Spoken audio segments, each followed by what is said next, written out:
ఈరోజు యవనస్తులు అలాగే ప్రతి ఒక్కరూ కళ్ళతో నిబంధన చేసుకుంటే ఎంత బాగుంటుంది, శరీరముతో నిబంధన చేసుకుంటే ఎంత బాగుంటుంది. ఈ శరీరమును మలినము కానివ్వను, ఈ శరీరము దేవుని ఆలయము గనుక అపవిత్రము కానివ్వను.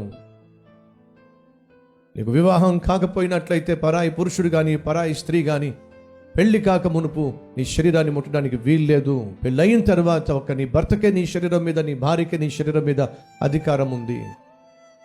నా శరీరాన్ని నా భర్త కొరకు నా భార్య కొరకు నేను భద్రం చేసుకుంటాను అని నియమం తీసుకుంటే, నిబంధన చేసుకుంటే ఎంత బాగుంటుంది. వివాహం అయిన తర్వాత ఈ శరీరము నా భర్తది, నా భార్యది, అంతే తప్ప మరొక స్త్రీకి కానీ పురుషునికి కానీ నా శరీరం మీద అధికారము లేదు. ఈ శరీరాన్ని అప్పగించను నిబంధన చేసుకుంటే ఎంత బాగుంటుంది. కష్టపడి సంపాదించిన దాంతోనే నా కుటుంబాన్ని పోషించుకుంటాను తప్ప అక్రమముగా సంపాదించను నిబంధన చేసుకుంటే ఎంత బాగుంటుంది.